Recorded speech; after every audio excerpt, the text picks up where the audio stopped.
Welcome back, anyway, to the GTHub Podcast. You'll notice a different voice introducing it this week, as Penta is doing something, I don't know what, but he's not here, so you get to hear me introduce the podcast. And I am Forza18.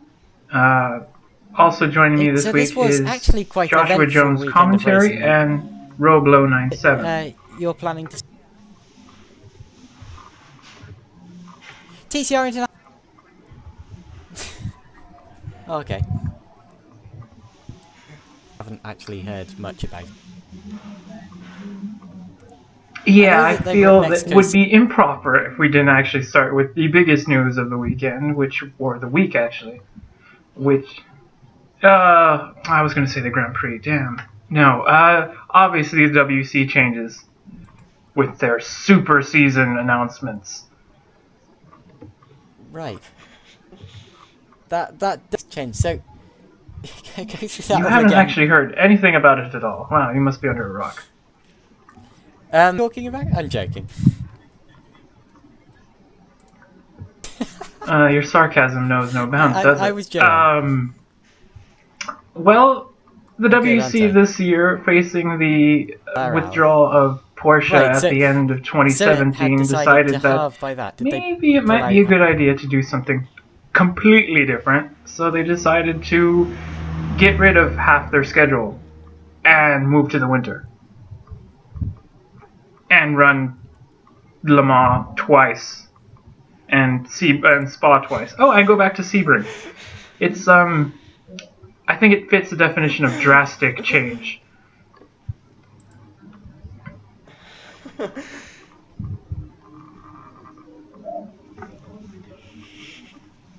God damn it. What part do you need to go over again? I'm just leaving this. This will be left in just to show you what not to do.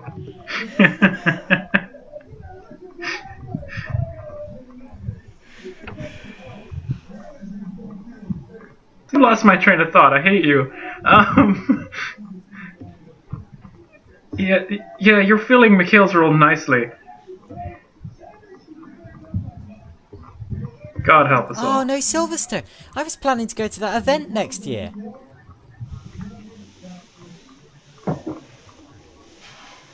Not have their schedule, completely get rid of their LMP1H program. Yeah, it does make you wonder how they much were going to prepare to go to Formula E and join their brothers at Audi in that series. So VAG is going to be taking their ball and go home and play in a different series.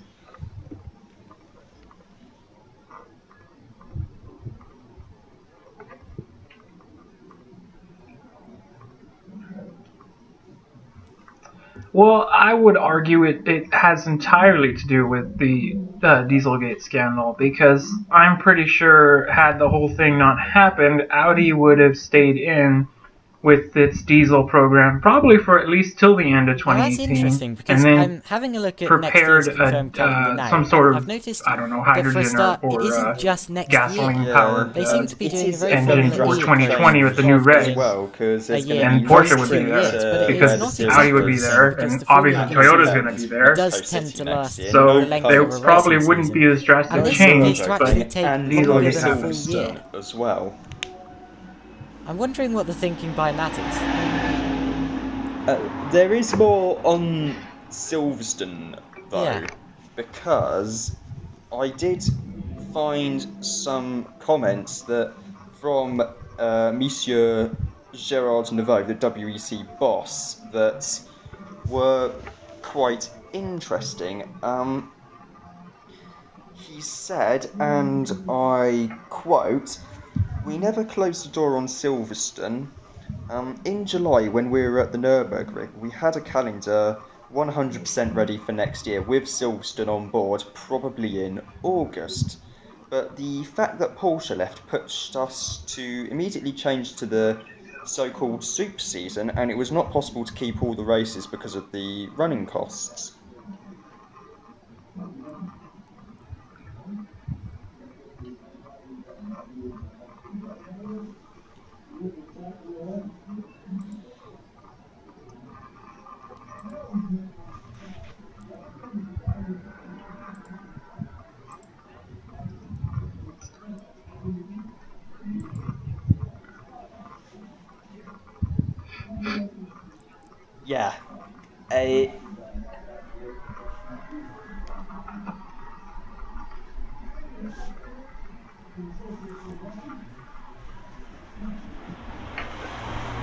Very interesting.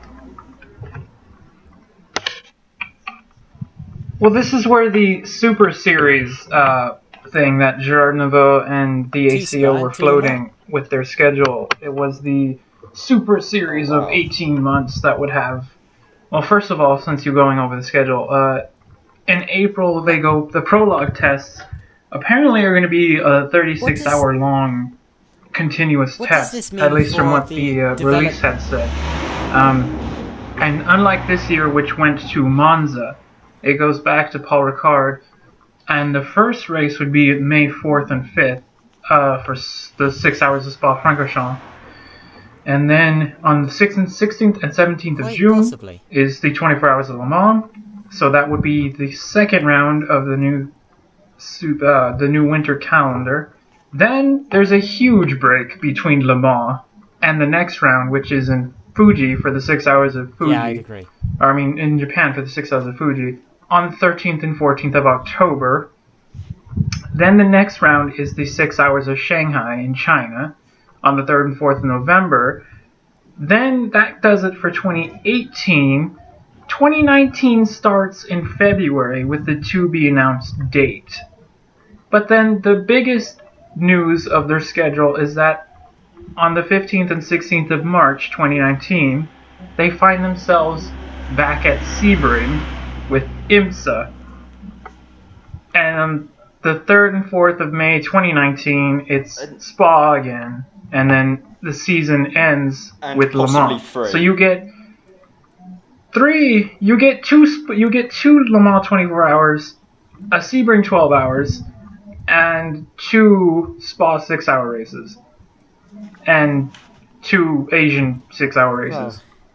Wow. So it's an interesting calendar. Oh, well, yeah, possibly 3. But I actually had a thought with the 2019, the February entry that was left open. It could be possible that Mexico City might slot in that slot. Yeah. Because it wouldn't be the worst idea, actually, if you think about it. Because February in Mexico City is still quite warm. And looking at the crowd there is a crowd to be had at Mexico City for any series that's there. And they also had a 3-year deal that they had a year left. So maybe they just re-roll that year that went unused to that slot. And they already have a quick look an audience there. And they could just transport by truck all the stuff to Sebring. I mean, it's not the worst locations as possible. I think it reminds me a lot... Mostly in the southern hemisphere, which could... No, there's a lot of runoff. I think you're thinking of the wrong circuit. Have the it reminds me a lot of Shanghai. So Singapore and Melbourne are out of the question immediately because they're street circuits. I think you're thinking of the wrong circuit.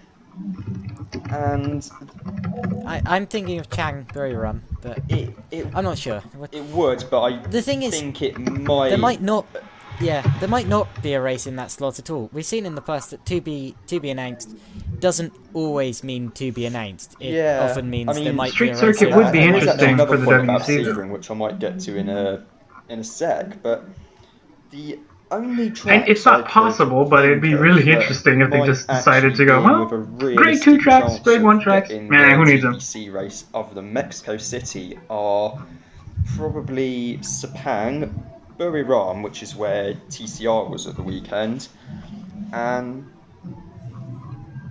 I mean, they do have that...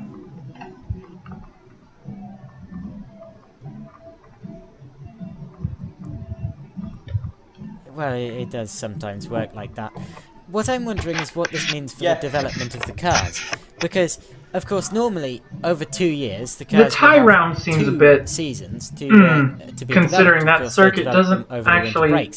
But it's not a grade 2 circuit or a grade 1 circuit. Sepang actually... Like this, is it really? It doesn't look like one. But will there be development of the cars going on within there? There's like no could runoff. Technically go away from the 6 hours of Shanghai in November and then come back in February with a completely different car? But Buriram is the one in Thailand with the giant billboard like in the middle of it, isn't it?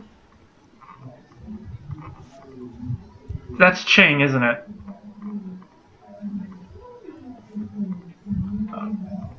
I have to go look at it again. But anyway.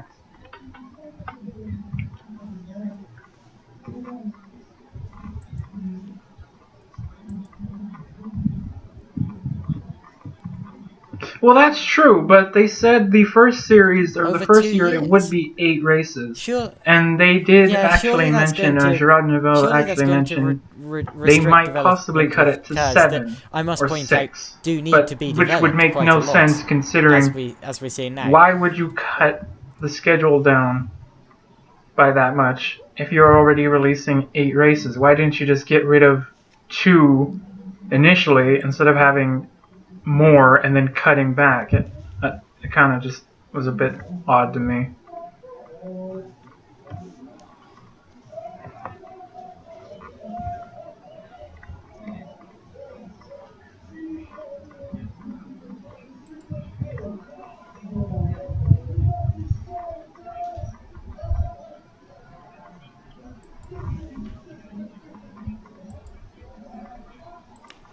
Right.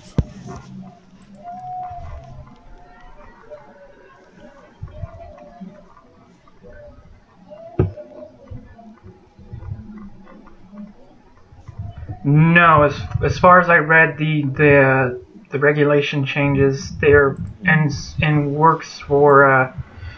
Well, I'm not speaking right correctly at the moment. In terms of cost-cutting measures, they would look at cutting the amount of testing and private tests going forward, which means we could end up facing an F1 style block of and ban on in-season testing, which would be really stupid. But exactly, that's my point. I don't know how the hell they do that.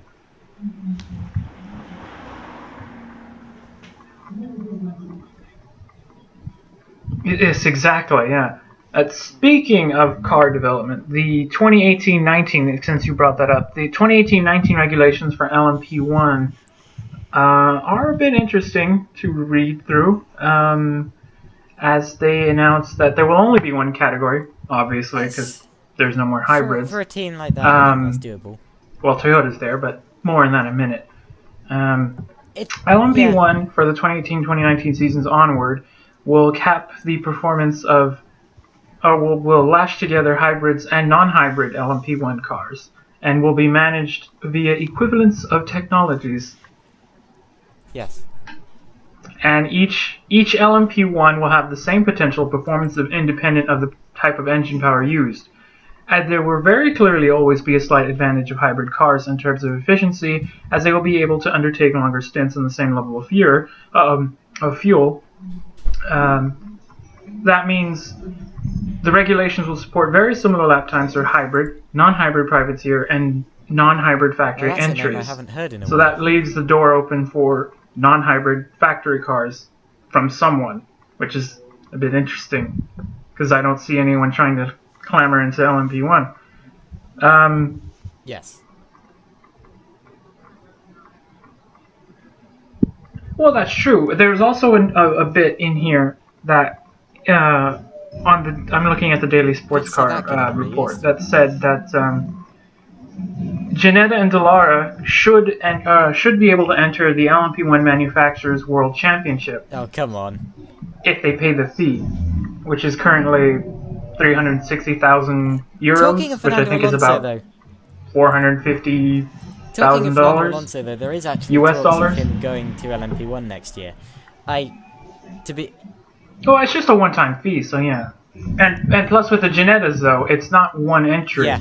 Their plan with their LMP1 cars was that likely to go to IndyCar, they ideally want he will want to do LMP1 sometime in the future because he does want to win the Indy 500. Whether that be I'd say one car and the extra cars to spare, or 2 cars and then a spare car, because they actually have financed it out where it would work better for them if individual teams took 2 cars each, and then they actually have the Mechachrome engine as their preferred engine package, which would save teams on buying a Ginetta chassis. And that engine is no slouch either. Well, Mechachrome, it's basically the what the Mechachrome engine is, it's the old F2. Well, I say old because the F2 cars are getting a new car next year. I'm so pretty sure technically Fernando by this time Alonso it would would quite be like it old. on the grounds But that the it is a current GP2 F2 car engine with direct injection would be the engine it's harder in that Formula Netto prefers in their cars. Fair point. Well, so that made, is not a brilliantly slouch presented. of an engine. What do you mean?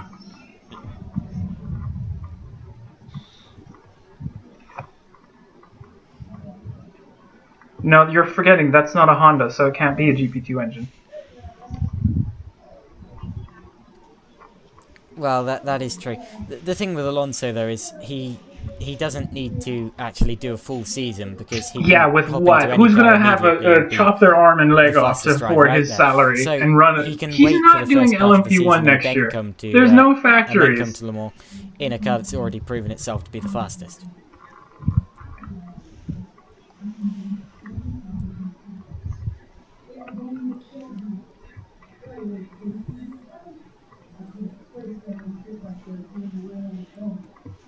I will argue he will there be are in going to be two Sebring 12 hours. in sports cars at Le Mans eventually. I'm just not sure it'll be LMP1 in which we recognize it. Well, true, but who's to say LMP1 is the overall class going forward? It might be LMP2. It might be a DPI change where it's a GTE car that's designed to look like how the DPIs are in IMSA. Who knows? We don't know.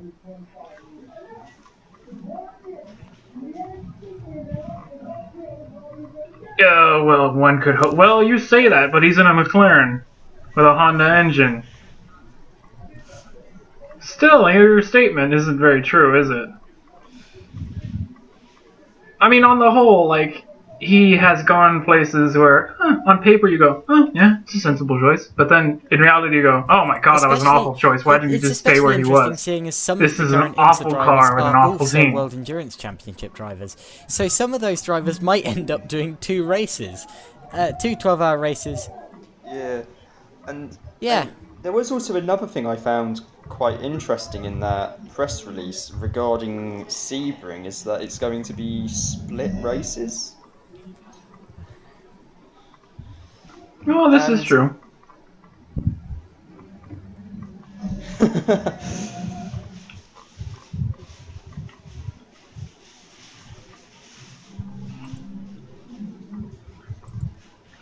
Yes, the proper Sebring. I will say proper because it's true. The proper Sebring 12 hours. Or hang on, let me actually differentiate the races. The Mobil 1 12 hours Sebring fueled by Fresh from Florida. The IMSA race will be the proper one. Yes, that's why it has a proper title. Will be run first, and that goes traditionally from its 10 a.m. to 10 p.m. slot.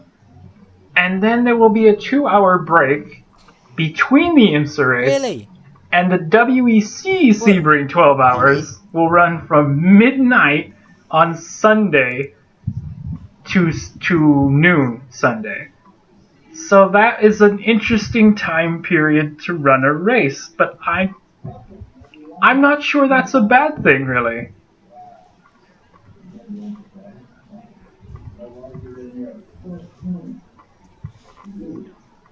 Because it's not the first time that Sebring has been a WEC. Well, it's like a 24-hour race, really, if you think about it. Because if they have a 2-hour break between, it's just running like running Daytona. You get this many points, and you get this many 2-hour stint break, and then you're back in the car.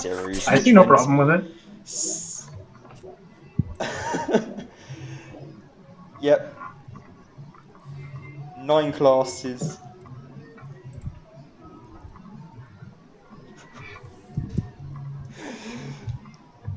Oh god, yeah, that was an absolute disaster of a race. There was like 9 classes with like 9 separate podiums. The podium celebrations didn't even finish until like 1 o'clock in the morning. That's how many classes there were in that one race. There were It almost turned out that way. It was awful. Yeah. Like everyone involved, the teams, the organizers, the officials, the commentators, they all said this was a stupid idea. We're not doing this again. This is properly awful. They had two separate rule books in the same race. It made no sense at all. Yeah, the WC cars are running to their rule book, and the IMSA were obviously running their race with their rules.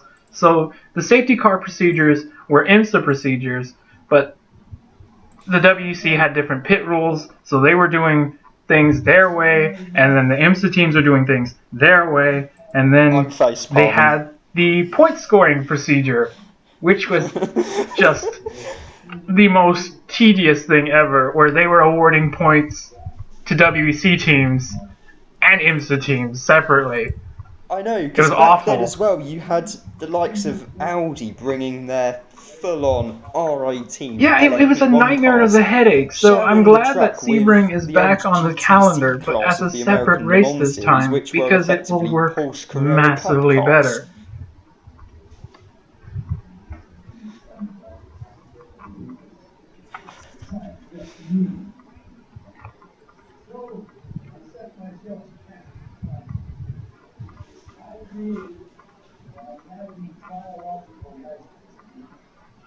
Yeah, it was a bit hair raising at times, the speed differential. Yeah, well, they were Audi R8 LMP1s. Actually, no, excuse me, Audi R18 hybrids. These were the very beginning Audi hybrids. The big silver and red and white ones. Those really lovely looking ones. Yes, and the engine guy who I can't remember his name, but yes, Ulrich Beretsky, that's his name. They did race. See, I do remember it. But they had those first hybrids out. You also had the ARX-03As, the Acuras that were challenging at the time. Acura Hondas, I don't know what the hell. I guess technically they were HPDs, actually, now I think about it. At the time, we were challenging them, and you had other LMP1 cars. And not in 2012, no. There were no Pescarollas in 2012.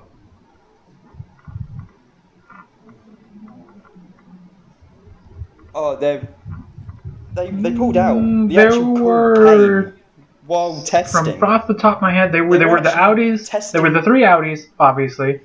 There would be Peugeot, but they pulled out because they're French and they like destroying championships. What just occurred to me is that LMP1 cars have got much faster. They pulled out right before Sebring while testing. Their team was actually on the ground testing when HQ in Paris actually said, "No, we're not going to do the WC anymore." The cars were already in America at Sebring, about to go on track to test. The drivers in the team had no idea they had cancelled it. Sebring round and came 6th overall and 3rd in the WEC LMP1. Right.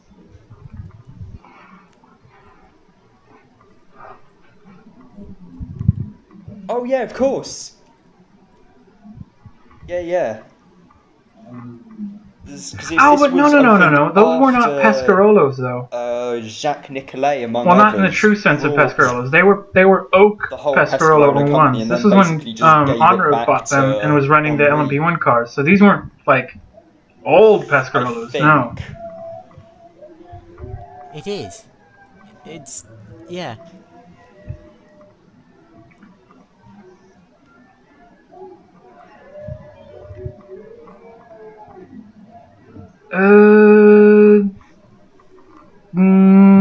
Possibly, not sure. But yeah, the ones you're talking about, those were the LMP1 cars that were basically, they look pretty much like upscale versions of the Oak Morgan chassis they were running at the time. Well, to be honest, that is basically something wrong with it.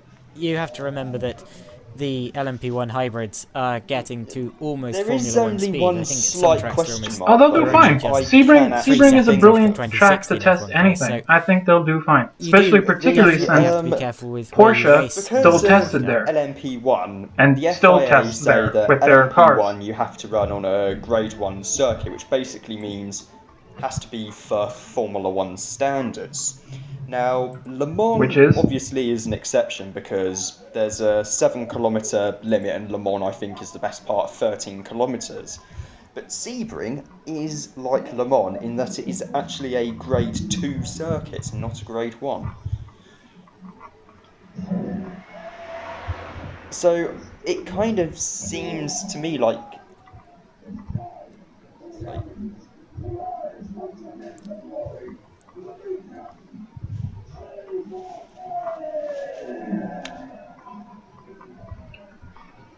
Oh no.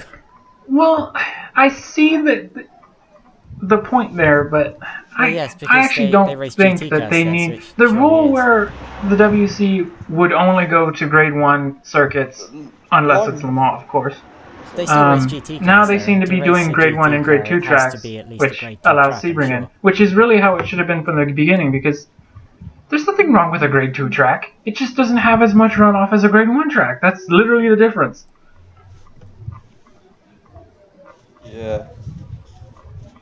I mean, the one thing I noticed about Lime Rock Park when IMSA went there earlier this year was that they really haven't changed at all since what looks like the 1950s. Well, yeah, that's true, but I tend to be one of the people who thinks that the actual Grade 2 tracks are plenty safe. They're fine. For the LMP ones that are there, you from a I think you can race on a Grade 2 track. F1? No, that needs to be a Grade 1 track. But we're not talking about F1. We're talking about WEC, where they're LMP1 cars are perfectly fine. Especially since going forward, it looks like hybrids will be detuned now going forward for cost reasons. So that in particularly means Grade 2 tracks could be used, because they're not going as quickly. Hold on, I'm just checking. Yeah, at the start of the corner, there's just one flimsy little tyre barrier separating you from a massive forest. Well, no, but that's not a Grade 2 track. Not even a tyre barrier. Is it really? Lime Rock, the same thing goes for Virginia, which... Lime Rock, Well, you'll find IMSA isn't as picky about gradings as the other people are. But if a car has a throttle stuck open, and we've seen that in the past, if you search up Dino Morelli's accident, that could have happened anywhere. Sorry, go on. Oh, wow, that's surprising. I would have thought it was at least like a Grade 2.5 or something, not a complete 2.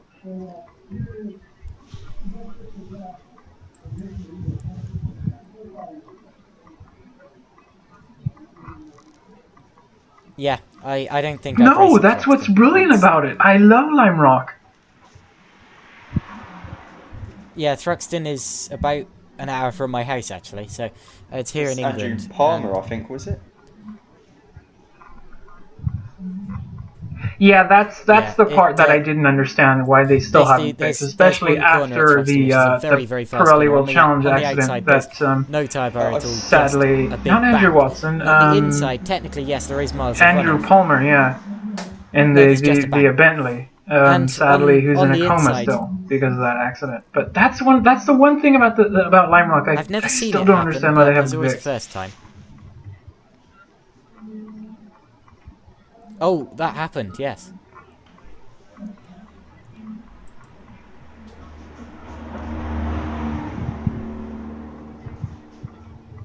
Oh, VIR is perfect. You don't need any safety barriers, because if you go off, you go off. There's miles and miles of grass before you hit anything. For the circuit gradings from last year. No, that's absolutely true. My computer at home, and Thruxton had a Grade 3 No, there's no barrier. Exactly, that could have happened anywhere. Well, I wasn't there, but I was watching. It's my local track. It's about half an hour from mine.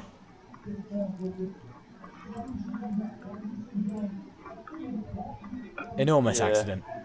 Where is Thruxton?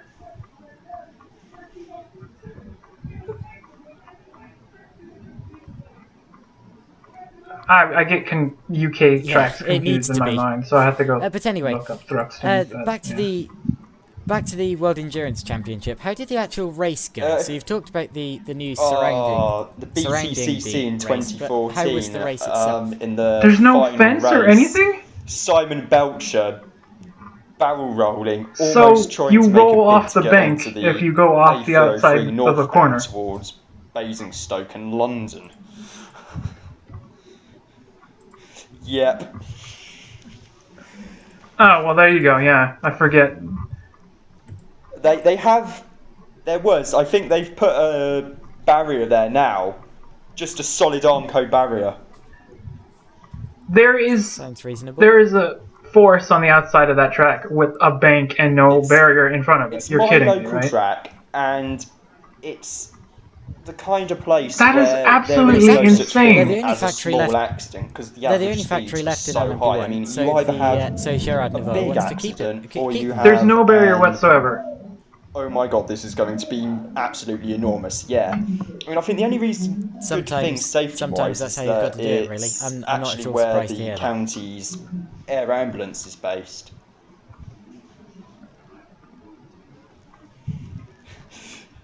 Yeah.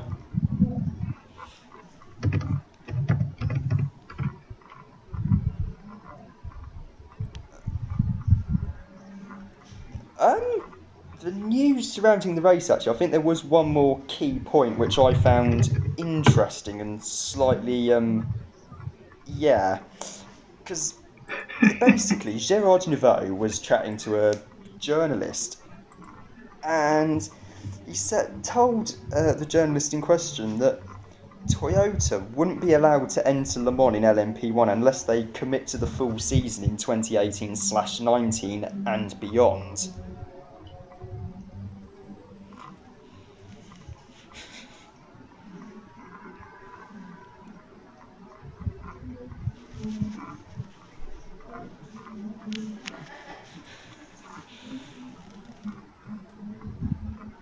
Yes, it was a bit odd because they're the only factory left in LMP1, and they're being ransomed into continuing, which makes no sense.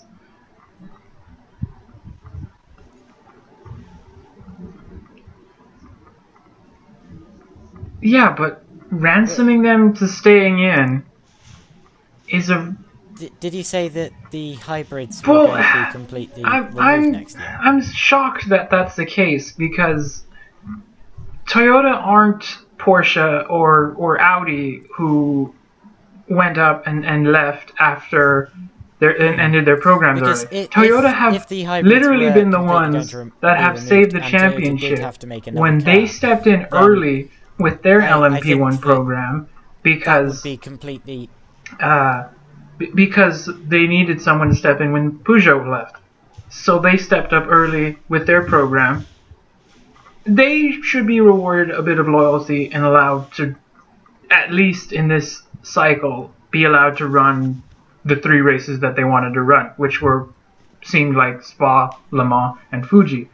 But for whatever reason, they're being told that they need to commit to a full season regardless, and down the road another full season, even though they were the ones last left standing supporting the series. I just think that's a bit unsatisfying of a conclusion. Unless, of course, there's a reason why they're saying that, and they think that someone's there to step into the fold and challenge them, which is why they're telling them that they need to actually stay in for the long haul. But I don't see that happening. Unless the LMP1 privateer grid has suddenly exploded, and then this is a secret thing by the ACO to push them out. I don't know. No, I'm not either. In fact, I was very surprised when they actually allowed... Well, if Toyota's not there, then yes, hybrids won't be on the grid. As far as it'll just be LMP1 privateers with Let's face it, these are street circuits. Regular engines. There are going to be some circuits where they don't actually have literally a big enough grid or a big enough pit straight to accommodate all of these teams. Well, no. Let me paraphrase that. When I said hybrids will be removed, they will be allowed in for 2018-19. Hybrids will continue going forward, and the ACO has said hybrids will be going forward. Hybridization will continue to go forward in the WEC. It's just a matter of how quick they are and how expensive they are and to what degree they're used. But hybrids will stay in LMP1 for the foreseeable future. It's just whether or not factory teams will be running hybrids. Because if Toyota calls their bluff and says, we're leaving, which could very well be the case in October, because they released a press release saying, we will let everyone know what we're going to do in October. So who knows what comes out of that. The only thing that can save that program, actually, is the fact that it's run by the R&D department and not by marketing. Because if it was done by marketing, they would have gone with Audi and Porsche and done something else completely. The next one will be 4. Well, you say that, but I'm not sure there's enough room on that grid anymore. Here's another thought. When other racing series start to become electric, all of the teams are going to have to move away from Formula E again because, well, there won't be any need for Formula E at that point. So, it just shows how quickly motorsport can change. 1 minute they're here, and the next minute they're there. Who knows what's going to happen? The thing that you have to remember, though, is that going forward, I think it's this year? Well, this 20... The thing I find interesting is an interview I saw a while ago. I think it's when they get rid of the second car for each car. So that alone will save space, so teams can actually... There can be at least gave a speech 3 or 4 new teams, because if you think about it, they're getting rid of the second car for each car, and each team owns 2 cars. So that's 2 or 3 teams right there. And then someone asked him just taking the spare car. Formula 1 and the World Endurance Championship becoming electric in the future, and he said, so long as there's Formula E, no other series is allowed to become electric. So that goes completely against the point of the series in the first place. I don't know. What season is this one coming up? 4 or 5? I find it confusing because I can't keep track of the year in my head correctly. Because I'm like, oh, it's 2017-18. Yeah, it's 4. No, that's 5. What do you mean it's 4? Well, they did that, and then, yeah.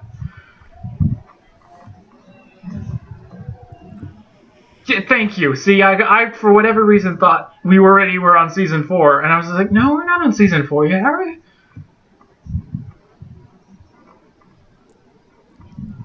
That is true. He made it sound like it had been a pretty official agreement, though. But that was a while ago. I believe that was after season 2. I'm not entirely sure. But anyway, so I'm not entirely convinced that Formula E just doesn't morph into F1 eventually. No, you wouldn't. That would not surprise me at all. Nope, that would also not surprise me. Right. I've seen that,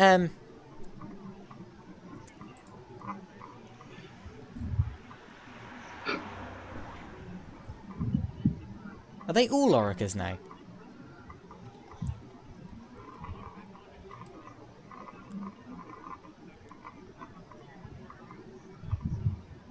Oh, well... Oh no, apparently... Well, he would say that though, wouldn't he? Because he's the commercial rights holder for Formula E. I'm sure the FIA actually has a completely different idea and says, no, we would like more electrification going forward, please. So, regardless of what he thinks, the FIA is the one that gets to decide the rules.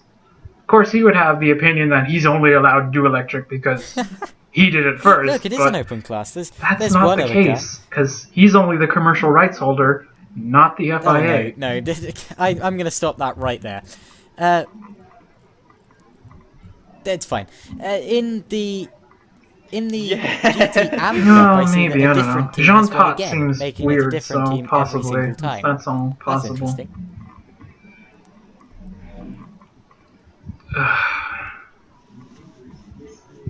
Yes, we were going to talk about the race. Oh no, it was actually GT well, Pro, would I surprise you to say it was a Porsche 1-2 in qualifying? We had the first. Would it also surprise you to hear that it was a Porsche 1-2 in the race? Porsche racing team. Yeah. Well, there you go. That's LMP1 done. GTE Pro, it was the 95. Moving on to the more important races, which were the Orca class, i.e. LMP2, because they're all Orcas. Yeah, well, ironically, it's supposed to be an open class, but the WEC cars are all Oricas. So, yeah. It's like F3 all over again. 95, yeah. That's the worst way to win a race. Coming second and then being gifted. It's an Orica with an Alpine badge on it. It must feel sort of... Yeah, it's exactly that. It's literally like, I'm sure someone before, when they get the car new, they go, oh, look, it's an Orica. And then they put tape over the Orica on it and go, it's an Alpine now. Actually, I should have done that with a French accent, actually, now I think about it. Alpine. Stop doing that. I thought I had to, I'm sorry.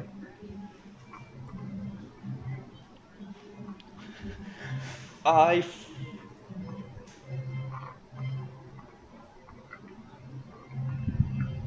didn't actually catch who had won GTE. I was so focused on watching the Ferrari and the Ford and GTE Pro beat the crap out of each other. There was only one car that wasn't classified,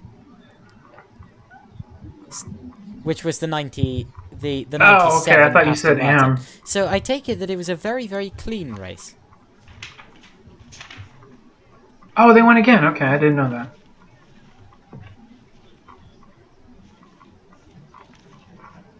Well, actually, it was the 71 AF Corsa Ferrari. However, they had a 10-second pit lane speeding penalty, which was applied after the race because it came too late for them to serve it in the race. So, with that penalty applied, it became the number 95 Aston Martin, or the number 98? Yeah.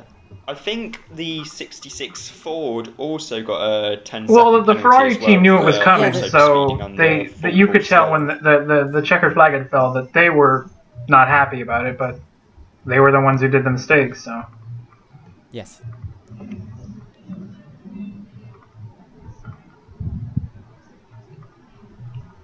Yeah, they did. It's the final 10. Well, that wouldn't surprise me with the things that they happened to them. They crashed into the Ferrari firsthand, and then they had to go repair themselves, and then they crossed over the pit entry line when they shouldn't have. I'm not sure if they got a penalty for that or not. Oh, did they? Okay, I didn't see that one.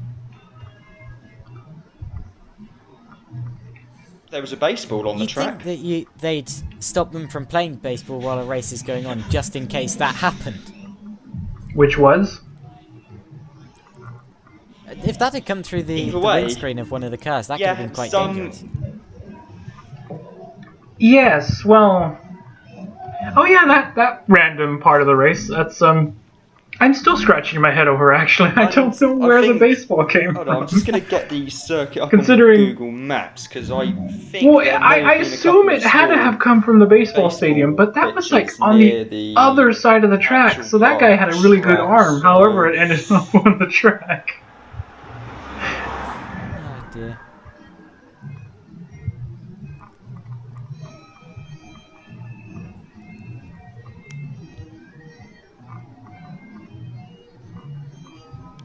Because I know there's a couple, because the old stadium section of the Autodromo Hermanos Rodriguez, which is what it's called. Yes, I just thought I'd name the track. Is the stadium section, I think, which is turn 8 through 10, something like that. The final turns, yeah, the final stadium section. That used to be an old baseball stadium that they paved over, and they go through that now. And then they built them a new one. So I don't know where they moved the existing one. I think they moved it just to the right of where the baseball actually was. So that would actually make sense now that I think about it. The Formula 1 Italian Grand Prix qualifying, which happened to have a race attached to it.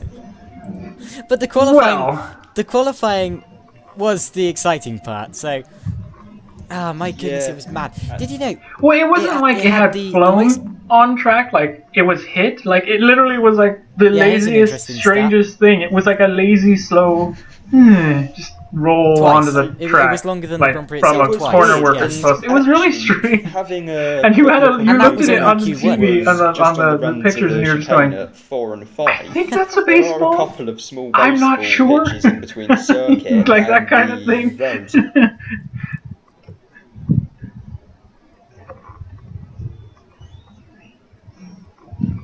Indeed. Yes, and then they had to do Q2 and Q3. See the new stadio, what's coming up on Google Map as the Estadio Diablos Rojos. We then had the issue with the... so there are multiple ones. I thought there was just that one. Of course, through the whole thing, we had the issue with the rain, which completely muddled up the order. I mean, even if we hadn't had those major grid penalties, 4th and 5th for Stroll and Ocon, that would still have been utterly incredible, because they qualified ahead of Bottas, ahead of Raikkonen, ahead of Vettel. Okay.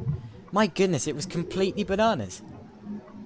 Yeah. Great name. But moving on and from the baseball then you had the grid incident. penalties. And initially it looked as if only one person was actually going to start in their correct grid space. It was 9. 9 grid penalties, which is the most in history.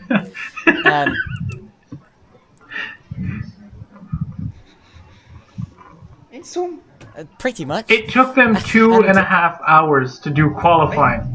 2.5 hours. Much. That was longer than the Grand Prix itself. Almost an entire IMSA race, apart from Long Beach.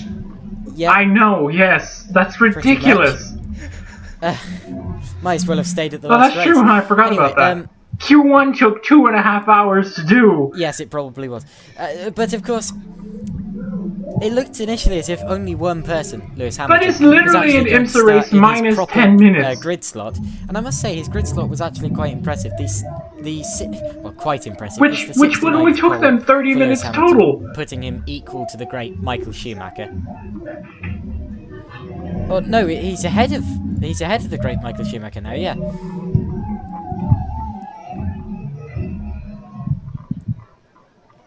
He did. So that is an utterly amazing achievement, and Lewis Hamilton, we've known for a while, has been one of the greatest in history, and he's proved what we didn't really need to know anymore. Both Ferraris, so well done to him. And Mercedes. And it looked as if only he would start in his actual grid slot at the start of the race. Then, of course, we worked out that Romain Grosjean, who had crashed in qualifying and set a time outside of the does anyone know how many it was? Like, literally, it was like, what, would 5, have to start at the back 10? Because he I think 9 grid penalties. I think someone may have had to have started despite the fact that his position should have put him further. So collectively for a total of 1,500,000 places then. They all had to start from France, basically.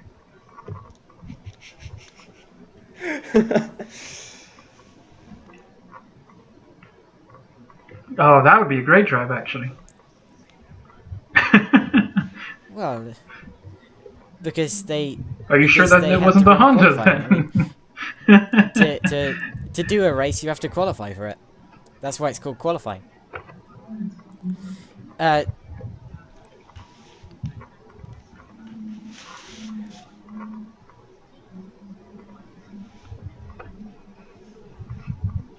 Most all time. No. That is true. You could just pick the names out of it. Yeah, he's most all time poles now like because he equaled anyway. Michael Schumacher last time at Spa.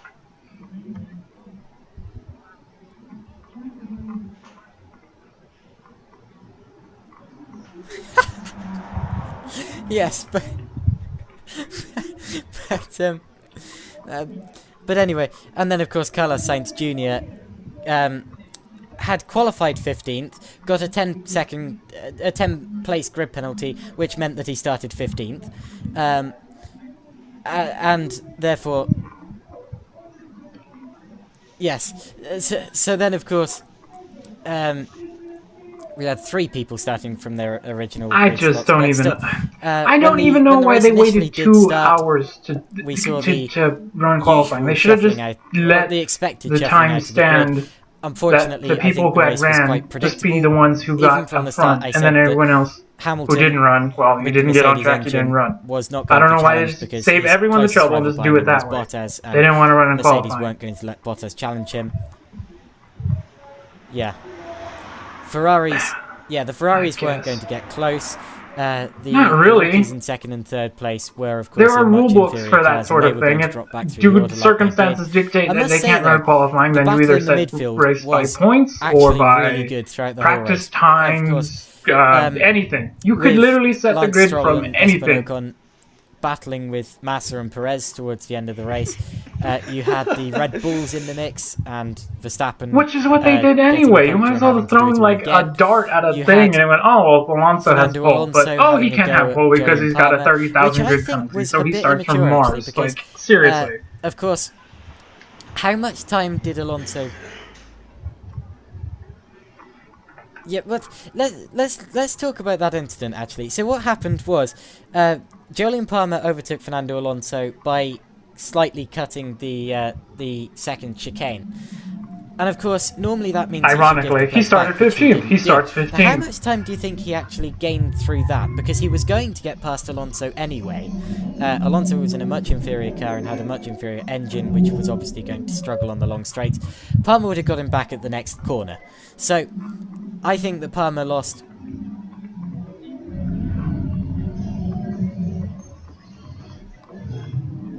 Yes, exactly. So Palmer should have given them place back, that's true. But overall, I think Palmer gained about, a second? So, well, if you start from pole at Monza, you're going to win the race only at 5 Monza. seconds. I think that really is a bit immature. Because, let's face it, a move that sorts itself out if you give the place back. I mean, that just sort of sounds like a, oops, my mistake, you have that place. It doesn't sound like a serious offence that you should get 10-second stop goes or big grid drop for the next race or anything like that. It's a minor offence. Yeah.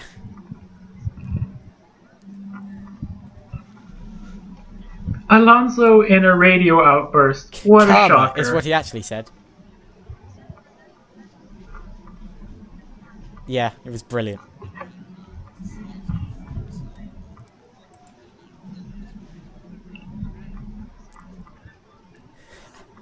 I was wondering why Roblo's voice had changed a bit, but okay. Right. Yeah, so what I was saying there was that Alonso... Well, having said that, actually, if he was going to get by him eventually, and he knew he was going to get by him eventually, why didn't he just give him the place back? The race eventually finished with Lewis Hamilton winning, and indeed taking the lead of the Drivers' Championship from Sebastian Vettel, which I thought he'd do something like 8 races ago, which has just proven how unpredictable... What did you say? Well, yes, exactly. That just shows how unpredictable 2017 has been so far, apart from that race, of course. I think it's been one of the best years in history so far. It's been a great year. The rule changes have got it bang on. No, I think the greatest year in history was still 2008. But... Well, yeah, but that's just how the penalties work. It worked out in the end for him anyway, because Palmer retired. I love the radio that he said afterwards. He was like, "Where's Palmer?" And he's there. The crew was like, "He retired." And then he just said, "Oh, karma." Yeah, no, he just said karma, and that was just brilliant. I love that. What the hell? There's a random voice I don't recognize. Well, it's not going to matter because there's so much slipstreaming. Well, but the trouble with Monza. Hi, Mikhail. Well, it's not going to matter though, because he also retired. So they tend to be over before the corner. It doesn't really matter. Yeah, they tend to be over even before the corner. That's me. Monza. I just woke up. You don't really get battles that last for very long at Monza, so it's. Hey Joshua, shut up. It's not the best racetrack for F1 racing, and the first chicane is too tight in my opinion. But yeah, the race wasn't. Well, he didn't win 8 races ago, so he didn't win 8 races ago, so he didn't take the lead. I also realised that we're running out of time a bit, so I'm going to briefly go through the news of the other categories we watched. Well, yeah. The greatest year in F1 TM. We're not going to do the whole 2 hours. You forgot the trademark. Okay. No. You see, you're not following the marketing line. The marketing line is It's the greatest season in F1 history. TM. Another race that we haven't talked about yet was the 24 Hours of Barcelona. That was fairly good. It was a very clean race, I noticed. Which was Monza's a great track. Monza's a good race, regardless if there's any passing. Car actually retired due to accident. I just think people need to realize Monza tends to be a bit... And yet you have a shitty race in Monza, so not going to matter. Is that a word? Parade? It does. I mean, I think Mugello this year was a bit carnage, but the rest of the year has been... very, very sort of... Very clean. With the gigantic DRS on it, it's way too easy. Demonstrated that. There was some good sportsmanship as well, with Colin White's team handing out morning sandwiches to everyone on the pit lane, and yeah.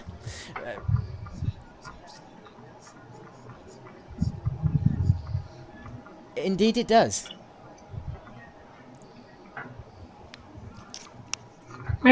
It was Monza. It wasn't terrible. That's not the main reason. Just put it that way. We've talked. Oh, that's fine. We've talked about over a bit. We haven't even got to an hour yet. That's fine. Max is 2 hours. We're good. We're good, nice man. To see Rick Breukers going over to. I know, but there's time to he accidentally blocked after his stint, and then that competitor actually accepting the apology and wishing him a nice race rather than just shouting at him for it.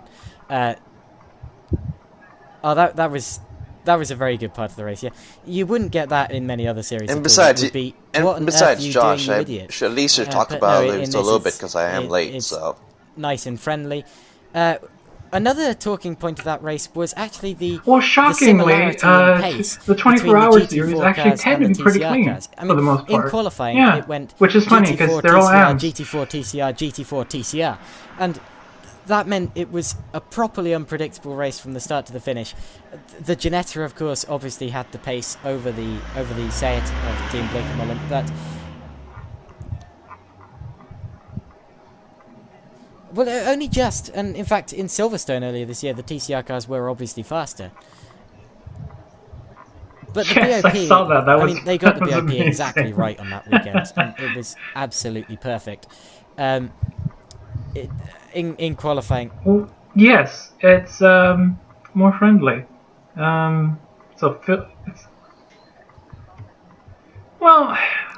So you're saying that series has less pricks than the WEC? That is true. Yeah. No wonder why WEC is failing. MotoGP cars. Oh yeah, I saw that. I know. I'm joking around. I just didn't have time to talk to you guys about what happened because I was asleep. Well, that's.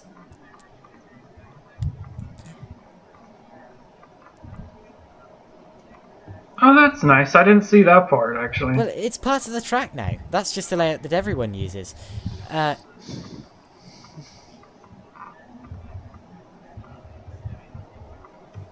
after your rant.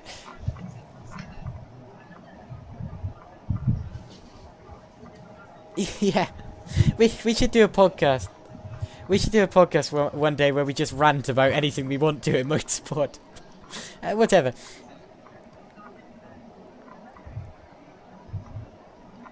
Yeah, just about. In the end, it was the red Ginetta number one. A TCR car being slower than a GT4 car. What a shocker! But it was kind of a bright reddish orange. Yeah, I know they're very nice colour, faster, I must say. A good colour for a racing car. Yeah, that wasn't the official name. The only thing about that track Neil that bothered me was they continue to insist on using the chicane for some weird reason. Why can't they use the actual team, which does stand for Neil Montserrat, of course. So, you were close enough. Well, yeah, but they're not F1 cars. They're going slower. The thing that struck me about that team is how good the juniors actually are, because that team had the youngest combined lineup on we get what you're saying, yeah. But it's just a weird thing I was looking at going, they're using the chicane too, which I really didn't understand as a layout. Like, they're going like 10 times slower than a WEC car would, or an F1 car would. Why can't they use the actual That's what I mean. They're all extremely quick. I mean, one of the drivers set exactly the same time. I hate that chicane is such a stupid Mickey Mouse part. I hate that. But anyway, never mind. Moving on. I hate that thing. I don't think that car touched another car all Exactly. race with any of the drivers behind the wheel. Well, this was technically ranting already. Oh, there was. Yes, there was. Nils. Save but yeah, save that for another day. Okay, we can have a rant podcast or whatever you want. Some of them said it was their first race. If you want. I think it was Nils Maxime Montserrat Racing, I think. Guillemot said that it was his first race. I'm not entirely sure on that. Red? Exactly. That wasn't red, that was orange. Can you imagine winning your first race at that age? I mean, that's incredible. I think. Yeah. I think some of them were as young as 16. Yay. I think there was a 16-year-old, a 17-year-old, and then a couple of 20-year-olds. And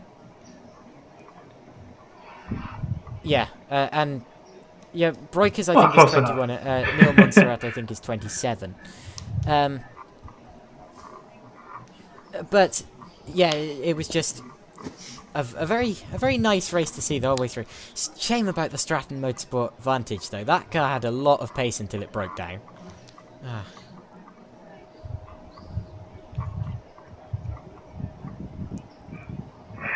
It was leading. It was leading when it broke down.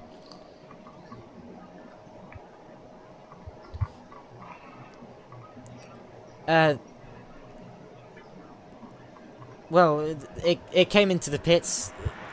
Apparently, the driver Stuart Hall felt that there was something wrong. He came into the pits. They looked around the car and thought. No, it was there was a bit of damage to the left rear diffuser area, but they taped that part back on and kept going. 20th overall, but yeah, very clean though. Still, so it was a big shame for that car, but it was good that they continued and finished the race. That's the spirit of the race. But basically, still a clean race. And it's still kind of clean. Good racing all the way down the field as well, even in the lowest classes. I mean, in the Cup 1 class, which we've consistently only had one competitor in throughout the whole year. How old was it? Even those two cars. Yeah, the BMW M2. Oh wow! Okay, I didn't know they were that young. No. And that Cup. Please. That Cup's they're about as young as Rick Broker's, isn't it? Aren't they? But no, there were two cars this weekend. 16, 17. They keep saying two cars make a race, and indeed they were racing towards the start of the endurance race. So, yeah, good battles all the way through the field. Oh, damn. And it was just generally a clean race. Did any of... Yeah. Yeah, well, they may be amateur by profession or lack of. What happened to that car anyway? But not I saw it and then it just stopped. I was like, oh, what happened to the really nice looking Vantage? Well, sort of. There was also, of course, as well as the TCR endurance race, there was also a TCR international race. So the main TCR series went to Chang in Buriram in Thailand, and that was an all Honda affair there, as in it wasn't just Honda's racing, but a Honda won race 1 with Norbert Mikulich, and a Honda won race 2 with Aurelien Panis, son of Olivier Panis. So, what's that? Aurelien Panis. That's the Porsche class, right? Or no? No, Aurelien Panis, who is his son. Oh, not the Porsche class then. Okay, I thought that was that one. The Hondas were going very well there. It is definitely a track that suits the Honda, I must say.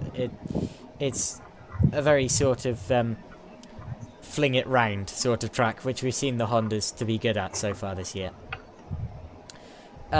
Unfortunate for Pepe Oriola, he had a few issues over the weekend. Very, very disappointing for Mato Homola, who was going to take the Opel Astra's first victory of the year. And that was from an amateur series, so there you go. Just professionals take note. The first race of the weekend, and that put a stop to that.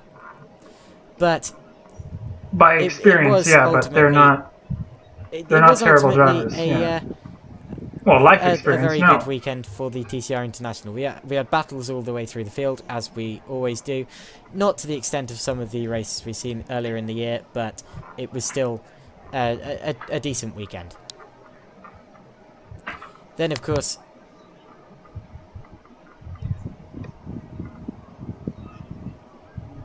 Well, actually, the WTCC has been struggling quite a lot over the past few years.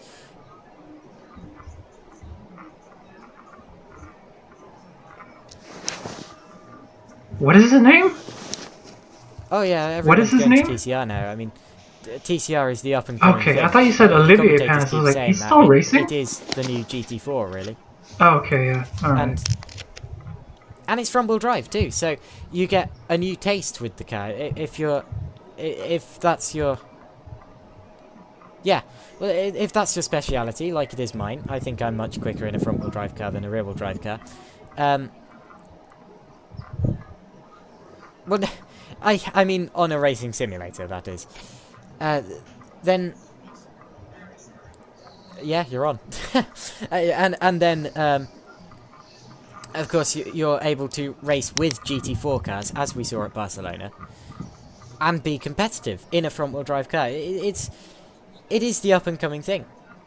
Ignore electrics or hybrids. The TCR.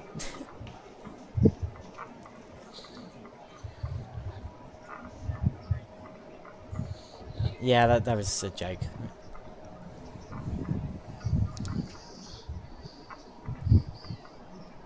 Oh goodness, I wasn't quite thinking that. Interesting listening to all the drivers there, though. It sounds like a junior version of WTCC.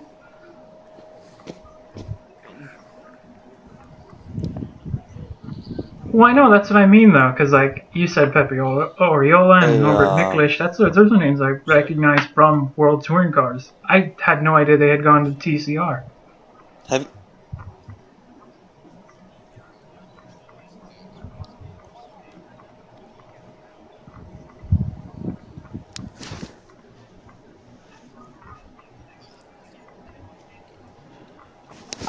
Well, it is a touring car.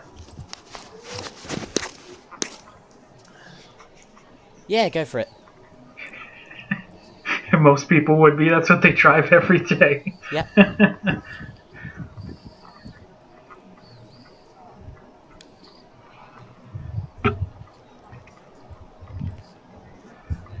Yeah, and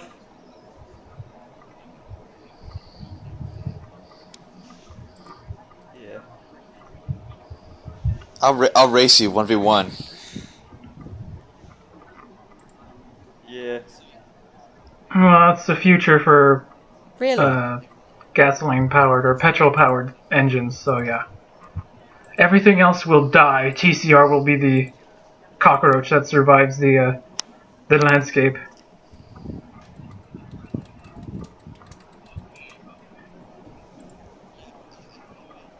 Well, they'll go electric. They'll electrify in some form or fashion. They're just bound to. No, I think Possibly. I think IMSA Depends will how also GTE survive regs slow open show. up. They could allow hybridization, electrification. Actually, Hell, their prototypes could even go hybridization of some sort or fashion. No, they're not going to do it. Hopefully not. Well, yeah, now, but I was just saying in the future, who knows? That's what my point was. They should... No! We haven't gotten to America yet. I mean, they're still using gas, right? So we're still good.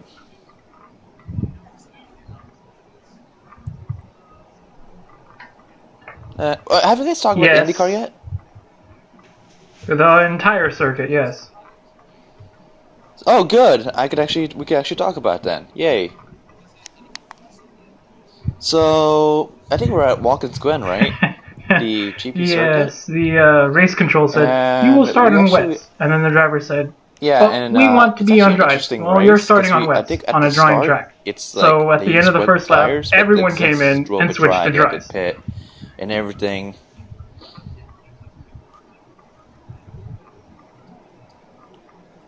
Well, yeah, besides, like, I think it was Spencer Piggott and someone. Matt Chilton. I think everyone except two it was cars. One of the two cars Carpenter decided cars. to stay for one more lap, and then they got back in. I think it was Hildebrand and Chilton. Well, I can't remember. It was either Piggott or Hildebrand, but it was definitely one of the Carpenter cars. Yeah, I think I may have mistaken Spencer and JR. So sorry about that. Maybe he had some sort of electrical gremlin, because they said it was an overboost. And then Sato decides to have issues throughout the whole day. Sato. Either he has a bad car or he spawns out. Well,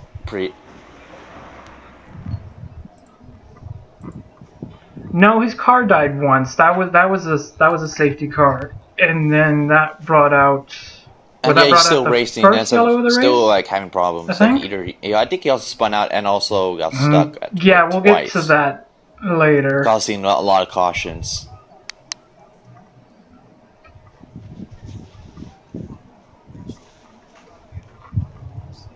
But then he also spun out, right? Yeah, so, the pole sitter was because I think it caused something was Alexander really, Rossi. He got his first IndyCar pole. Like, I think at the middle of the race, and he was pretty much dominating the entire something race. Happened to one of the championship, besides Scott cars, Dixon, the Hondas were strong Penske. all race along, and the Penskes had nothing to show for it at the front. But coming into the second or the stop under caution for Sato's first mistake, the team had something go wrong with their refueling unit, the refueling rig. It failed in some form. I can't remember what happened to it, but they didn't get all the fuel in.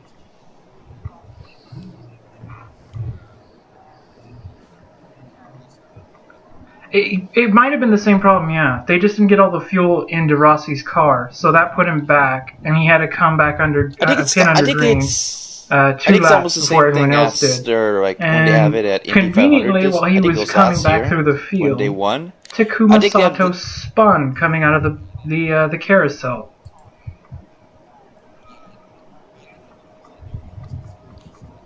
It was a really strange accident. Well, I can't say accident. It was a strange spin because he spun, got it going again, and then they threw out a yellow. Wow. Even though it was I a very don't know quick what's going on with Sato. incident. I really feel I don't know. 2006. Very interesting.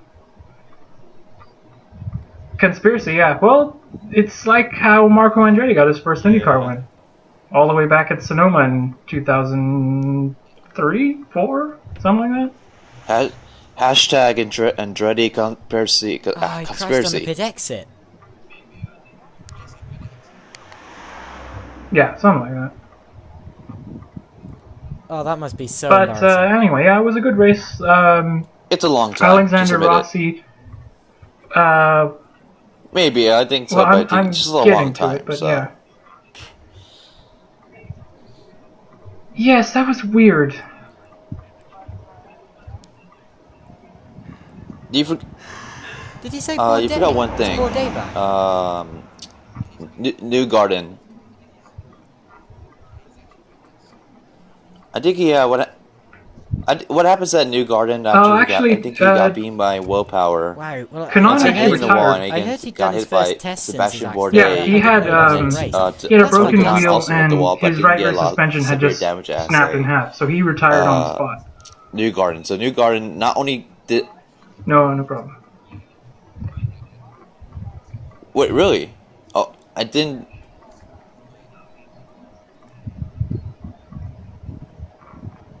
Yeah, the incident Mikhail's talking about, it was the coming out on the last but I think the problem is that New Garden, since he has that 13-14 ago, issue, they made green flag lost stops. so many of his points, and now Joseph Newgarden coming out of the pits, locked up his right front, that's amazing. Either right front or left front tire, I can't remember which side it was, but locked up one of his front tires and slid into the pit exit guardrail on the left-hand side. Yeah, he did a very similar thing to what Jeff Gordon did at the Rolex 24 at Daytona that one year. Yeah, it was a very clumsy mistake, but he wasn't the only one who did it, because he locked up and Power locked up, but avoided. Basically, pit exit. And Sebastian Bourdais did the same thing, and so did Tony Kanaan. So they all kind of did a chain reaction thing, but the only one who hit the guardrail was Newgarden. And okay. Yes, he came back last week at Gateway. Rossi won it. Yeah, he'll be back next year. Yeah, he's back. I think amazing. it was. Bourdais is back. So he's probably racing. He did his first test in Mid-Ohio. I think, and then he'll be ready for like next year, hopefully.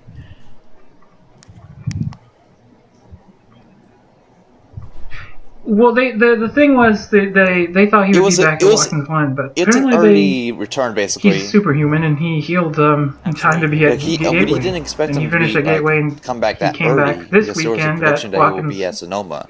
Watkins Glen. He actually just barely missed out on being in the Fast 12 in qualifying. So he picked up right off where he left off. But yeah. He was running well. He was just outside the top 10. I think he was running 12th at the time of the pit stop crash, because Newgarden had ended up crashing into the pit entry. Right until that accident, though. Because he was just sitting there at the exit. Bourdais locked up and slammed into the back of him. So that caused damage, even further damage to Newgarden, and that basically meant he had to hobble around to finish. Ultimately, I think 17th or 18th in the race. Was it Dixon who lost the championship there last year, or was that Will Power?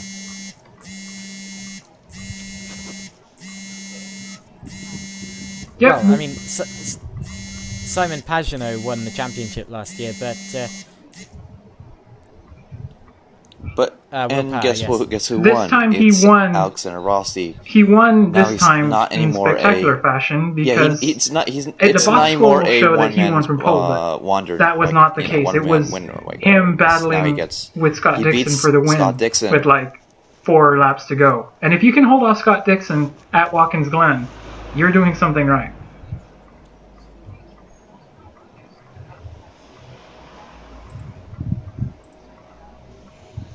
He won there last year, actually, I think.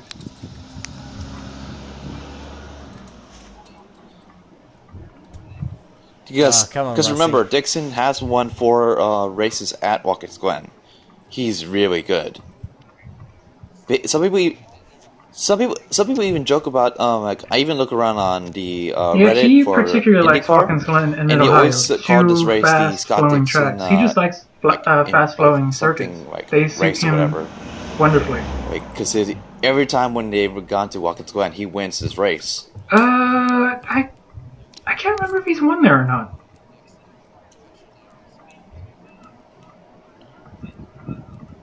I think he kind of joined. And yeah, that's the thing. Sonoma, I guess, in a way, kinda, because he did. I mean, he went last year? I know he might I can't remember if he was fighting for it last year. Championship there. As you were no, it was between Will Power and Simon Pagenaud. That's who it was between. How many Scott people Dixon could mathematically still win the Formula One World Championship? Of course, realistically, it's only 2. But mathematically, still 6. Scott Dixon was it was between Montoya and Dixon. That one I saw so actually. Could still win it at Sonoma. That was confusing and amazing all at the same time. And then the next, the last year was I think it was Dixon versus Montoya. What's that? Mathematically, it's about 6 people because Rossi's still mathematically eligible to win it, but he's Well, if everyone else crashes in front of him, then yes. I think we have at least like 4 people still realistically, in the championship. No. Mathematically, he has a chance, but realistically, no. Much like Will Power still has a chance, but realistically... Wait, so Rossi still has a chance? Singapore and Malaysia haven't really been failing that everyone crashes in front of him, he has a chance. So I'm actually predicting Sebastian Vettel for both of the next 2 race wins. Being mathematically in contention and being realistically in with a shot. Everyone decides to follow up at turn 1. did win the Malaysian Grand Prix last year, but I don't think that the the Red Bull It's can basically challenge the between Ferrari three without, Penske's and some sort of Malone problem for the Ferrari. Ganassi So, Honda for in, real, at very similar Scott Dixon, sort of who is tracks. now actually only And- 3 points and yet the behind Ferrari is Joseph always Newgarden slightly going to So the for finale. real, it's going to be between Newgarden, But yeah, Singapore, Dixon, of course, Casher has Nevis. been one Oh, of and it's double Mercedes' points. bogey tracks for So a couple of Simone years now. Pagenaud They can were still, and closer Casher Nevis to the can rest still of the win field it. last year, despite the fact I believe they still won the race. Yeah, they did still win the race. But the year before that, Yeah, of at course, least they were it's like nowhere, 4 and people, Vettel not like 2 completely people, like dominated regarding that F1. race. And in Malaysia, they've actually lost the last 2 races there. Of course, mainly because last year both of the cars got taken out in different instants. That's awful odds, considering we're Rosberg halfway got through the taken out season. by Vettel and Hamilton's engine went. But, of course, they still did lose that race. And in 2015, they lost it I'm still legitimately. backing Bottas to be a surprise championship winner. If something happens, I don't know if that's going to happen or not. Thank Because, you. Mercedes stuff. I've watched every It Formula is. It's 1 going to be race since I was between born in Sebastian 2002, Vettel but yeah. and Lewis Hamilton, and Anyway. possibly Valtteri Bottas. I just don't know. I mean, It says on the Formula podcast 1, screen hopefully right there's now, something Formula 1 happening. is definitely my I didn't want to have favourite like a series. boring But championship like whatever. in the last few races. So I'm predicting Sebastian Vettel. So I'm predicting Sebastian Vettel for the next 2 races. Yeah, Red Bull could This bring is a why surprise. You never know. Whether he does win both of Keep those or going. not is up to, of course, the race, because Formula 1 is unpredictable and nothing is ever won on paper. But after that, unfortunately, Oh, that is true. the final 5 races of the year look very much Mercedes oriented, especially the USA and Abu Dhabi. So yes, so I think that the rest of the season after that will be entirely Hamilton territory, and by the time the season ends, I wouldn't be surprised if Bottas is ahead of Vettel. There's a bold prediction, but I wouldn't be surprised.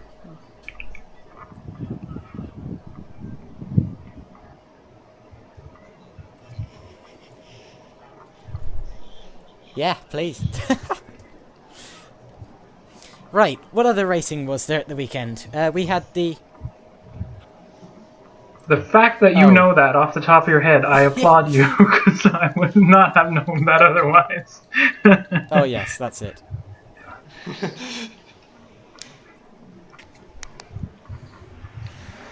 You encyclopedia of F1 knowledge, you. Bravo.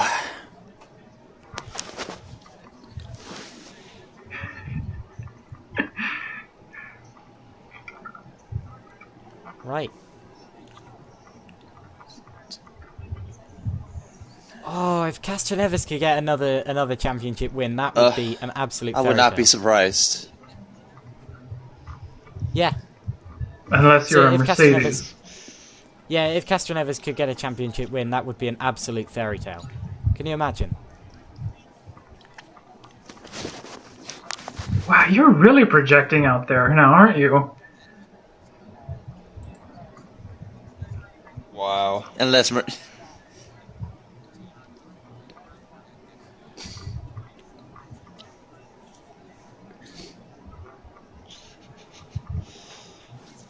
Now that is a shocking predicament there. I would have said that Vettel would have at least held on the second, but...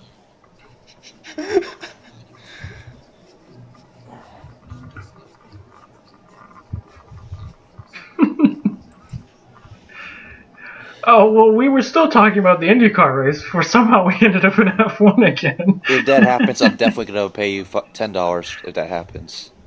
Yes, that's what I was getting at. Leaving Watkins Glen, it's Joseph Newgarden sitting in front, and, well, he had because we're talking about championship standings, point by the lead way. coming into Watkins Glen, and with his accident, he wiped it out to just 3 points, being in front of Scott Dixon. And behind is Castroneves on 22 points, and Castroneves has never won. He's never won in 20 years of trying. He's never won it. I really want him to win it now, actually. That would be, as I said, an absolute fairy tale. Yeah, it would be a nice way to send him off of IndyCar because I highly suspect he's going he to never IMSA he for the never won a Acura championship. program. He never did. He never does. Yeah, I think to be honest, it's just between Newgarden. Yeah, there has been rumors I'm still not that convinced he's coming back next year. Yeah, there have been rumors of him going to IMSA. So if he wins this one, he gets to leave sure that's a possibility either. Full-time, I if guess, he's not with way, Penske, I'm not and sure gets, that get a championship. I'm not sure that he comes back to Indy. I mean, he's gonna come back. That's what I mean. If he stays with Penske, but he goes to the Acura program in IMSA, really, then he's the guy that I think Penske fields an extra car for the Indy 500. No, because IMSA but if he has leaves the Penske team for and stays Acura, so... in IndyCar, then he stays in IndyCar full time. Then he's with another team because Roger Penske is not going to keep him on for another year.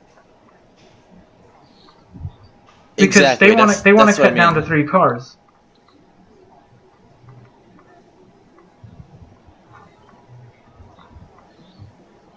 Well, yeah, it's an odd situation. He almost has to win the championship. We'll see, though. I mean, I don't know about Roger.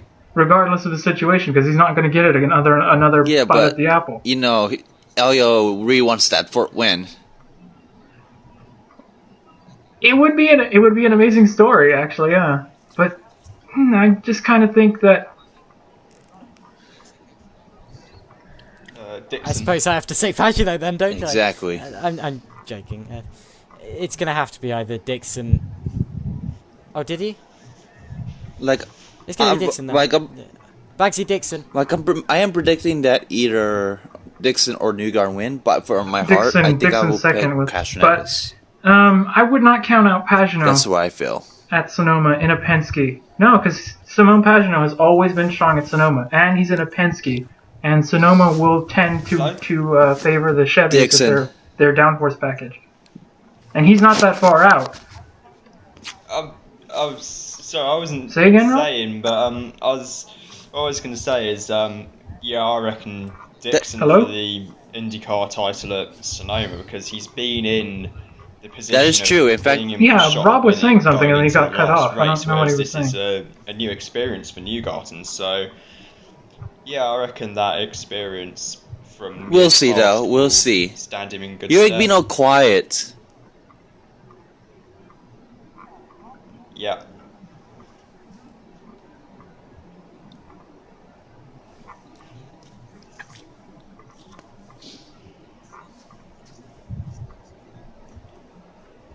Well, it's hard to bet against him. It's definitely something to watch, though. So I say Pagano. What do you mean if he says Newgarden. Ooh. So you're saying that Dixon will win?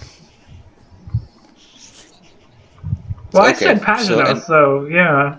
You can have Dixon or whoever, yeah. You know that we don't.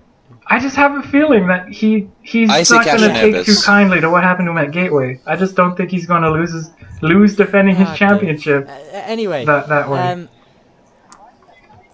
Was there any more racing at the weekend that any of you saw? No, I didn't say wreck him. I just have a feeling that taking his past performances at Sonoma, and now he's in a Penske, that he's going to go for the jugular and he's going to win. That Pagano's going to wreck Newgarden. Do all he can to wrestle that lead away from Newgarden.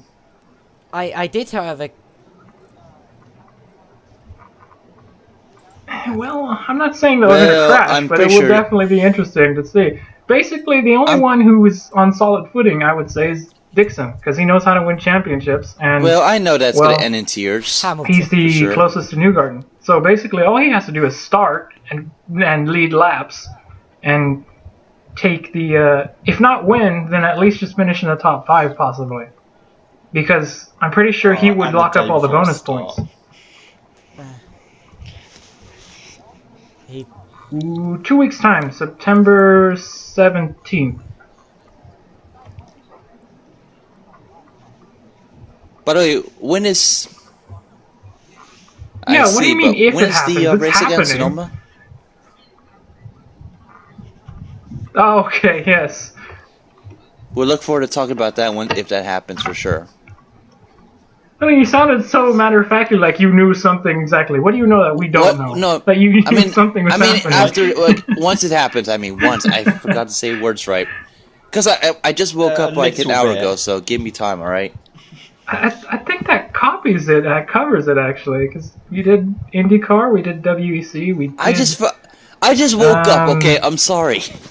Did anyone actually watch Super Taiku?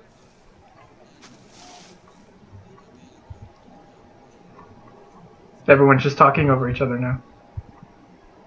It wasn't that boring. It was a Southern 500. I was about in NASCAR, but it's not good. I was thinking about adding in... Truex won again. And then I was thinking about adding NASCAR, but it's not going to matter because it's boring. Hamlin? I thought it was Truex. Oh no, Truex won the title thing. I mean, they have throwback cars, but it ain't going to matter because it's just boring. See, my appalling knowledge is showing again. No, it's Hamilton. I'm not Hamilton. Hamlin. They split up the titles. You have the regular season and then regular season, and then you have the stupid playoff thing. Yes, that's why I thought he had won the race, but no, I just misread the headline. Oh, so he swept the weekend then? Oh, you mean the regular season title? Oh, well, he had won the that retarded thing. Race. Okay, never mind. It's Hamlin who won the race. I heard. I didn't watch the race, but I heard that. I guess. Well, and basically I don't care because it's just boring for now. Hendrick change? I mean, the only interesting thing that's happened. What do you mean? I think the only interesting that happened for NASCAR. Oh, you mean the driver? For this few weeks, I think it was the Hendrick change. Have you heard of that, Forza? William Byron. Because there's a lot of changes in the Team Hendrick stable. That is true. Next year we'll have in the 24. I did not know that. Yeah, the driver changes. It'll be William Bryan. I can't even say his name, but he's gonna be in the 24. William Bryan, yeah, and then Chase will be in the number 9, which is formerly the 5 of Casey Kane. The 88. Jimmy Johnson will still be in the 48, and then the 88, of course, obviously because it's the 5 car becomes the number 9. So yeah, that's Alex Bowman will be in the 88. Got rid of the 88. Well, Formula One's doing it now. I mean, Lewis Hamilton is known as LH20. Well, yeah, he uses it for now, I guess. He uses it throughout because that's his dad's number. Bill Elliott used the 9.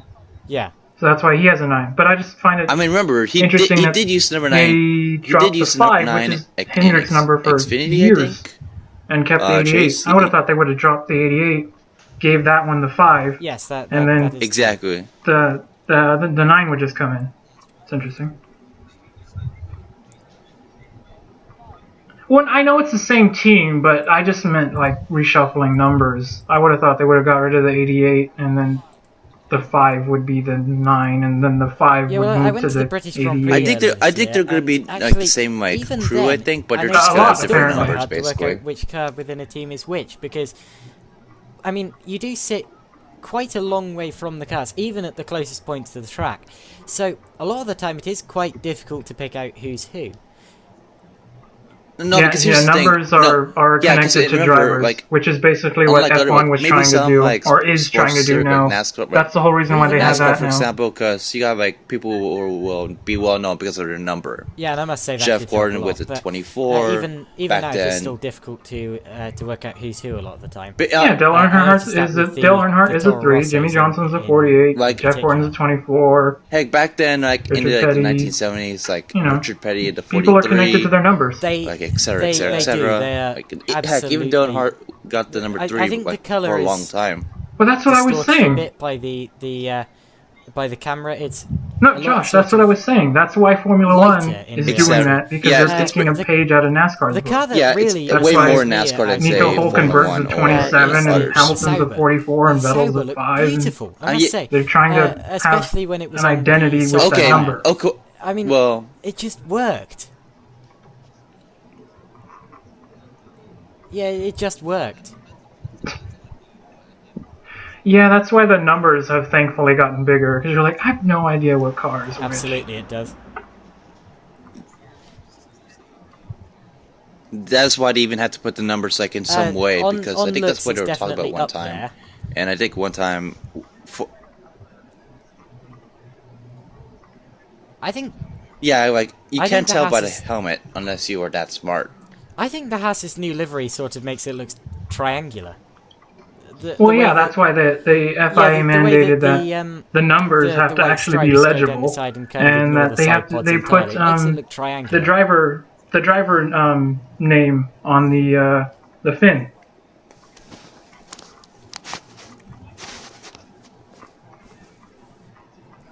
Oh yeah, it's true. I'd say the opposite. I don't know. How do those look in person? Actually, I'm just curious because they look amazing in pictures.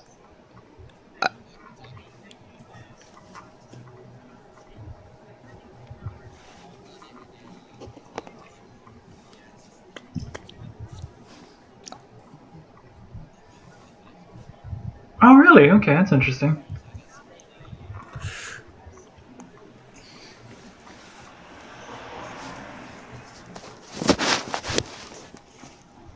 I don't know. There is something about those cyber colors. I am it just needs quickly a sponsor running out on of it. time here. In fact, I was supposed to be off 5 minutes ago. Yeah, I did watch... they have it nailed. It just needs a sponsor on the side. That's all it needs. Possibly. Just quickly, there was one more racing series that I. That's all it needs. But I think besides that, it's still a good looking car. I like how the Haas's look, but then again, I might be biased. And its support categories, the International GT Open. Yeah, you're saying that Josh, Sauber's your favorite car. The Pro-Am teams. Really? Of course, drop back after the pit stages or go up through the order through the pit stages. It means that everyone America in the middle, and I think it looks a lot easier. I think it looks a lot better because when they had it, when they had the red on it, it didn't exactly look the same right. happened with At least on the camera, it Radical didn't European anyway. Masters, It kind of like had this weird blending. There was actually some really good scrapping in that, despite the fact that really? there was only 13 entries. Unfortunately, the Euro Formula Open, which is that little Formula 3 championship, it's on there. Was quite predictable. Is it on there? They're a team, aren't they? But there were some unpredictable people doing well in qualifying. Oh no, they didn't have the old livery on it. They had the new one on it. F1 2017. Yeah. And it's they on only there? changed it at Monaco, so they had plenty of time to fix it. But they had to change it, the old Haas livery to the new. I guess you want the uglier version. I don't know. Oh really? Okay, that's cool. 2000. But so I guess old. We're running way over time. So I guess old Haas livery DLC. Anyone? I felt like I was missing out by not going this year, and I wish that I had the time to go, because it's always a nice sort of family-friendly package. Go ahead. There's a lot of. Do you want to do you want to do like some kind of a calendar, like look for next weekend? That was all the racing that I watched at the weekend. Roughly, I think I worked out it was about a day and a half's worth of it. But anyway. Absolutely. I mean, I watched 15 hours of the Barcelona 24, and I loved every minute of it, as I always do with endurance races. I mean, earlier this year I watched the entire Nürburgring 24 hours. Didn't regret it in the slightest.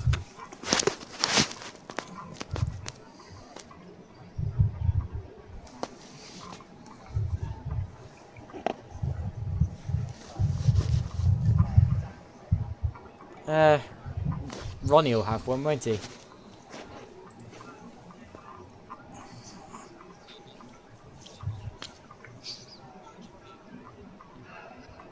I'm not really interested in bikes.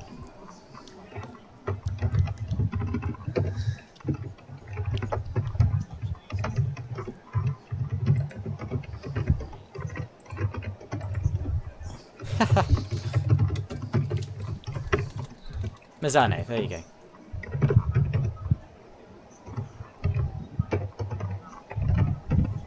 And he's injured! Ah, poor Valentino.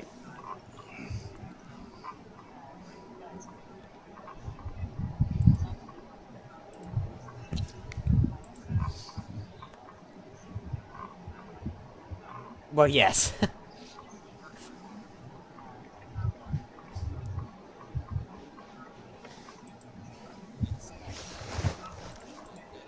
My God, you've been busy. WTCC does.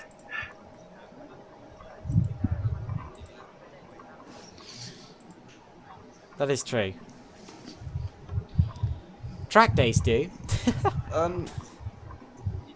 mean, it's worth it, right? It's hell worth it. No, the final 30 minutes were worth it at all. But before we go down that track, I have found nothing notable on my calendar. So unless one of you has a different calendar, then I don't think we can... Jesus Christ. Okay, yes, probably best. Well, I can't watch those here, so... Oh, sorry, Misano. Where are MotoGP anyway? Valentino Just curious. Local circuit, and he's not actually... Yep, he's I know, injured. I said where, not MotoGP. what is MotoGP. And oh, okay, so they're back in Italy then. Okay. If I don't fall asleep. The Nürburgring. MotoGP is like racing bike. And he won't be racing. Right? And he's injured himself. Again. Oh, I don't know. Sadly.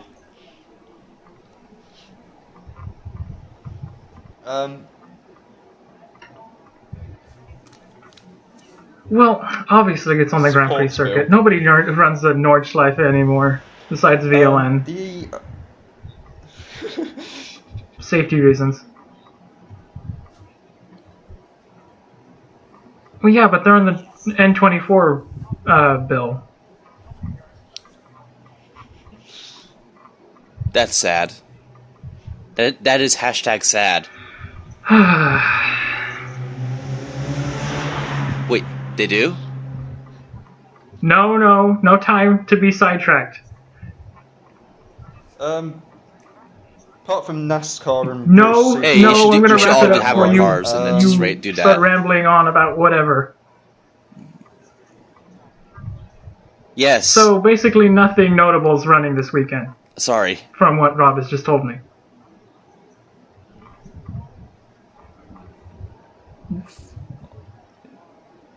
Yeah, because all I had was NASCAR, basically. Well, yeah, if you want to watch Richmond, Richmond, I certainly don't. So, Alright then, fine. Well, we'll see what happens. So I guess we could talk about NASCAR next week? We'll see what happens next week. And what headlines break before we do an episode, We'll watch possibly. NASCAR then. Who knows? Just talk about it. And on this... It's probably note, we're going to end. It's probably the most boring. Hope you liked it.